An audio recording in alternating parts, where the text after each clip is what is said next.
Hello my dear student, welcome to my channel MH edu hub. আশা করি তোমরা সকলেই ভালো আছো এবং সুস্থ আছো।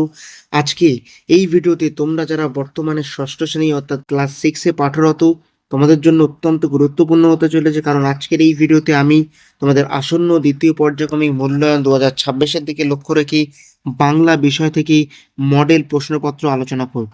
যেই প্রশ্ন কিন্তু তোমাদের একেবারে উত্তর সহ থাকবে, এবং এই যে প্রশ্ন আজকে যে 50 মার্কসের তোমাদের যে প্রশ্নটা আলোচনা করব, এটা যদি ভালোভাবে দেখে যেতে পারো আসন্ন দ্বিতীয় পর্যায়ক্রমিক মূল্যায়ন 2026-এ এখান থেকে কিন্তু তোমরা 100% কমন পাবে। পশ্চিমবঙ্গের যেই স্কুল থেকে তোমরা পরীক্ষা দাও না কেন, সেখানে প্রায় 99% চান্সেস আছে এই প্রশ্নপত্রটি আসার। তো আজকে এই প্রশ্নটা আমি একেবারে উত্তর সহ আলোচনা করেছি, তাই ভিডিওটা প্রথম থেকে শুরু করে শেষ পর্যন্ত অবশ্যই দেখতে থাকবে। আর যদি এই সম্পূর্ণ প্রশ্নপত্রের বিনামূল্যে পিডিএফ নিতে হয়, তাহলে ভিডিওটা পুরো দেখো। ভিডিওর মধ্যে আমি বলে দেবো কিভাবে পিডিএফটা কিন্তু পাবে। তো চলো আর দেরি করবো না, একেবারে ভিডিওর মূল পর্বে চলে যাব এবং একে একে প্রশ্নগুলো উত্তর সহ দেখে নেব। তো চলো ভিডিও শুরু করা যাক।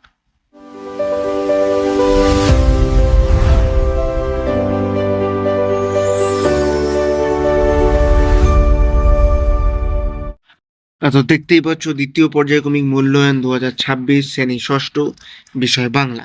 তো তোমাদের মোট কত মার্কসের পরীক্ষা হবে? তোমাদের মোট 50 মার্কসের পরীক্ষা হবে। সময় দেওয়া থাকবে 1 ঘন্টা 30 মিনিট, কোনো কোনো স্কুলে দেওয়া থাকে 1 ঘন্টা 40 মিনিট। চলো এরপর একে একে আমরা প্রশ্ন উত্তরগুলো দেখে নিই। প্রথম তোমাদের কি থাকবে? প্রথম থাকবে সঠিক উত্তরটি নির্বাচন করো। 15টা দেওয়া থাকবে এবং 15টাই তোমাদের কিন্তু লিখতে হবে। তো চলো একে একে প্রত্যেকটা প্রশ্ন আমরা এবার দেখে নিই। প্রথম প্রশ্ন কি আছে? প্রথম প্রশ্ন আছে, নদীর বাতাস কোন গাছের শাখায় প্রশ্বাস ছাড়ে? উত্তর হবে পাকুড় গাছের শাখায় প্রশ্বাস ছাড়ে। এবার চলে যাচ্ছি 1-2। একটি বিদেশি অনুসর্গ হলো। উত্তর হবে খ দরুন। যেহেতু ভিডিওটা লং না হয় সেই জন্য আমি বাকি অপশানগুলো পড়ছি না, একেবারে উত্তরগুলো পড়ছি। তোমরা ভিডিও চলার সঙ্গে সঙ্গে অপশানগুলো দেখে নেবে। তো চলো এরপর দেখে নিই, পৃথিবী কবিতায় কবির নাম হলো। উত্তর হবে কি? উত্তর হবে ক অমিয় চক্রবর্তী। চলে যাচ্ছি 1-4। ধানের সবচেয়ে বড় শত্রু হলো। উত্তর হবে ঘ বৃষ্টি। তাহলে ধানের সবচেয়ে বড় শত্রু হলো কি? ঘ বৃষ্টি। এবার চলে যাচ্ছি 1-5। শাক গল্পে উল্লেখিত নদীর নাম কি? উত্তর হবে খ কাঠগোড়া। উত্তর হবে খ কাঠগোড়া। এরপরে আমরা চলে যাব একেবারে 1-5 অর্থাৎ পরবর্তী প্রশ্নে। পরবর্তী প্রশ্নে কি আছে? ব্যাকরণ থেকে বিভক্তির মতোই কাজ করে। উত্তর হবে গয়ের দাগে অনুসর্গ। উত্তর হয়ে যাবে অনুসর্গ। এরপর চলে যাচ্ছি 1-7। মাটির ঘর তৈরির দেওয়াল চিত্রের ক্ষেত্রে কারা অগ্রসর ভূমিকা নেয়? উত্তর হবে গ সাঁওতাল। এরপর চলে যাচ্ছি আমরা 1-8 দাগে, সঠিক প্রত্যয়টি নির্বাচন করো। উত্তর হবে কি? উত্তর হয়ে যাবে গয়ের দাগে সে যুক্ত রা অর্থাৎ তারা। এবার চলে যাচ্ছি 1-9 দাগে, মুক্তির আবহ হয়। উত্তর হবে ক্ষয়ের দাগে মেয়েদের কুলে নামবার প্রথা। এবার চলে যাচ্ছি 1-10। একটি সংস্কৃত উপসর্গের নাম লেখো। উত্তর হবে নি। 9 বিসর্গ নি। এবার চলে যাচ্ছি 1-11। এদেশের যত পালা পার্বণ সব কিছু মূলে রয়েছে। উত্তর হয়ে যাবে কি? উত্তর হয়ে যাবে চাষবাস অর্থাৎ চাষবাস হয়ে যাবে সঠিক উত্তর।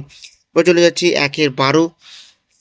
পত্নীচন্দ্র সেনগুপ্ত রচিত গ্রন্থের নাম কি? উত্তর হয়ে যাবে ঘয়ের দাগে মরীচিকা। উত্তর হয়ে যাবে মরীচিকা। এরপরে চলে যাচ্ছি আমরা 1-13। দূরে দূরে কতগুলি গ্রামের মাঝে একখানি হাট।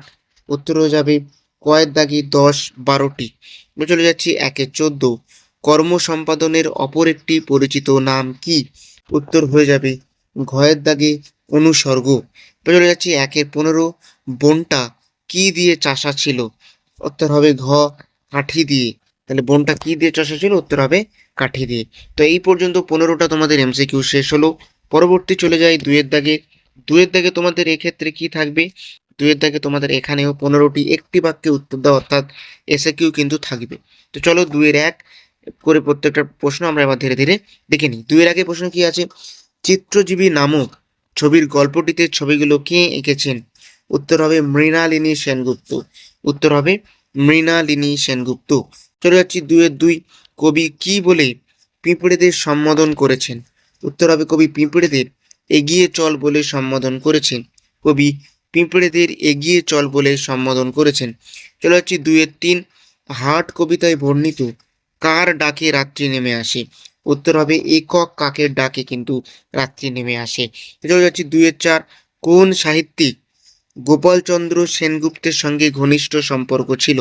উত্তর হবে কল্লোল ঘোষের সঙ্গে অমিয়চন্দ্র সেনগুপ্তের ঘনিষ্ঠ সম্পর্ক ছিল। এরপর চলে যাচ্ছি 2-5, কাকেশ্বর কুচকুচে কোথায় থাকতো? উত্তর হবে 41 নং গেঁড়ে বাজার কাগিয়াপট্টিতে।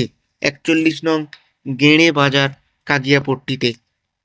এবার চলে যাচ্ছি 2-6, পিঁপড়েকে কে আশ্রয় দিয়েছিল?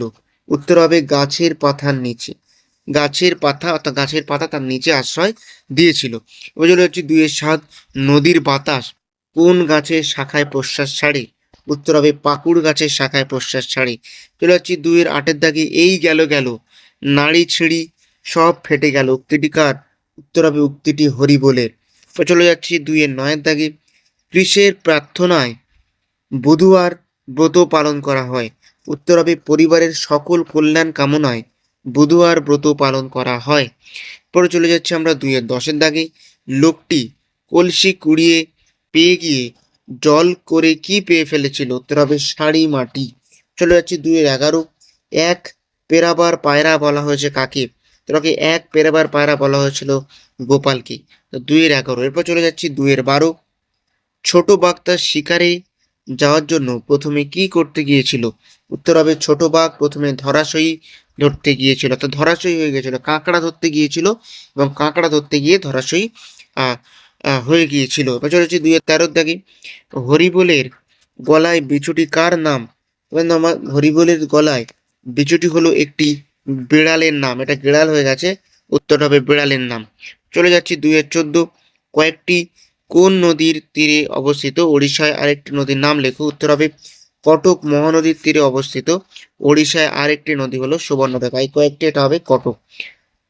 2-15 অর্থাৎ শেষ এসে কি প্রশ্নটা কি আছে? ঠাক ঠুমুর বলে কে সেট বাজিয়ে নাচতে লাগলো? উত্তর হবে কাকা। অর্থাৎ এই পর্যন্ত তোমাদের মোটামুটি 15টা এমসিকিউ 15টা এসএকিউ শেষ হলো।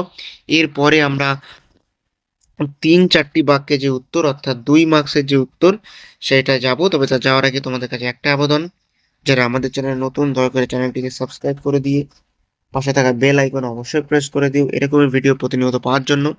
আর এই যে প্রশ্নপত্রটা সম্পূর্ণ উত্তর সহ যদি সংগ্রহ করতে চাও, ভিডিও ডিসক্রিপশন বক্সে টেলিগ্রাম চ্যানেল লিঙ্ক দেওয়া আছে, সেখানে জয়েন করে যাও। আমি সেখানে সমস্ত পিডিএফ আপলোড করে দিয়ে থাকি।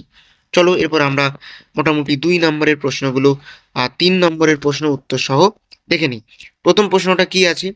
বাতাস বাঁধু আমি বিরহী শাসি, কবির এমন মনে হওয়ার কারণ কি? উত্তর হবে বাতাস চঞ্চল স্বভাবের জন্য কবির এমন মনে হয়েছে। যখন বায়ু প্রবাহিত হয় তখন তার মধ্যে একরকম ছন্দ সৃষ্টি হয়, এই ছন্দ দিয়ে হাওয়া চলাচল করে, ফলে কবির মনে হয় যেন বাতাস বিরহের বাণী নিয়ে এসেছে। 2 নম্বর প্রশ্ন কি? কোকাকুড়ির প্রার্থনা বিস্তৃত বর্ণনা দাও। উত্তর কি হবে? বন কাকের ফলের মতো জেলা আসা সবুজ পাতার রচনাটি গুড়গুড় মেঘের ডাক বা কানার মতো শোনায়, উদাস বাতাসের কথা কোকাকুড়ির পাঠানো চিঠিতে আছে। এই হলো মোটামুটি 3 নম্বরের প্রশ্ন। এরপর চলে যাচ্ছি 4 মার্কসের প্রশ্ন। 2 মার্কসের প্রশ্ন আসলে 4টি লিখতে হবে। তো 2 নম্বরের প্রশ্ন উত্তর সহ দেখে যাই। প্রথম প্রশ্ন কি আছে? প্রথম প্রশ্ন আছে একটু জমি খালি রাখা যাক, প্রস্তাবটা কে দিয়েছিলেন? কেন তিনি এমন প্রস্তাব দিয়েছিলেন? উত্তর কি? গোপালের বাবা অর্থাৎ পরিবারের কর্তা এই প্রস্তাব দিয়েছিলেন। গোয়াল থেকে ছাগলটি ছুটিয়ে বেড়াচ্ছিল, কিন্তু তার বাবা সবার ঘরে ফাঁকা রেখে বাড়ি করতে চেয়েছিলেন, তাই তিনি এই প্রস্তাব দিয়েছিলেন। চলে যাচ্ছি 4-2, সেই দিন থেকে গাছ ছেলে পড়েছে পূর্ব দিকে। হেলে পড়েছে হবে, এটা ছেলে হয়ে গেছে। এখানে কোন দিনের কথা বলা হয়েছে? গাছটি হেলে পড়ার কারণ কি? উত্তর হবে কি? এখানে সেই দিনের কথা বলা হয়েছে যেদিন থেকে গাছটি পূর্ব দিকে হেলে পড়েছে। ঝড়ে বাতাস পূর্ব দিক বয়ে যাওয়ায় গাছটি সেই দিকে হেলে পড়েছে। এরপর 4 দাগের 3 প্রশ্ন, এদেশের যত পালা পর্বণ উৎসব আনন্দ সব কিছুরই মূলে রয়েছে চাষবাস। বাংলার উৎসব খাদ্য সংস্কৃতির সঙ্গে চাষবাস কতটা জড়িত? উত্তর হবে বাংলার উৎসব খাদ্য ও সংস্কৃতির সঙ্গে চাষবাসের সম্পর্ক অত্যন্ত গভীর। চাষবাস বাঙালির জীবনযাত্রা কল্পনা করা যায় না। চাষের ফসল ঘরে উঠলে তবেই নানা উৎসব পার্বণ পালিত হয়। বাংলার গ্রামগুলিতে কৃষিকাজকে কেন্দ্র করেই বহু লোকচার ও উৎসব গড়ে উঠেছে। 4-4 অর্থাৎ শেষ প্রশ্ন, মাটি সরাবেই এটি কোন গল্পের অংশ, লেখকের নাম কি, এই গল্পে কে কাকে এই কথাটা বলেছে? উত্তর হবে লেখক ভূদেব মুখোপাধ্যায় এই গল্পে মুকুজ্জ মশাই হরেকবাবুর উদ্দেশ্যে এই কথাটা বলেছিলেন। চলে যাচ্ছি ব্যাকরণ থেকে প্রশ্ন। প্রথম প্রশ্ন কি আছে, পদ কাকে বলে? বাক্যের অন্তর্গত বিভক্তিযুক্ত ধাতু বা শব্দকে পদ বলে। যেমন আমি ষষ্ঠ শ্রেণীতে পড়ি, এই বাক্যে ব্যবহৃত শব্দগুলি এক একটি পদ। এবং 5-2 সমুচ্চরিত শব্দগুলির অর্থ লেখো। আশা মানে প্রত্যাশা, সাফল্য পাওয়ার আশা আছে, আশা মানে আগমন করা, তুমি কাল আমার বাড়িতে আসবে। এবং সবার শেষে 5-3 অর্থাৎ 5-3 তিনটে দেওয়া থাকবে, দুটো লিখতে হবে, তোমরা 5-3টা একবার একটু দেখে নাও। এবং সব শেষে 6-এর দাগে তোমাদের একটি অনুচ্ছেদ রচনা করতে দেওয়া হবে। কি কি অনুচ্ছেদ আছে? স্বাধীনতা দিবস, একটি গাছ একটি প্রাণ, ঈশ্বরচন্দ্র বিদ্যাসাগর এবং বর্ষাকাল। তো আশা করছি আজকে যে সম্পূর্ণ তোমাদের ষষ্ঠ শ্রেণী বাংলা উত্তরসহ প্রশ্নপত্রটি আলোচনা করলাম, আসন্ন দ্বিতীয় পর্যায়ক্রমিক মূল্যায়নে এখান থেকে একেবারে 100%ই কমন আসবে। তোমরা ভালোভাবে প্রশ্নটা দেখে যাবে।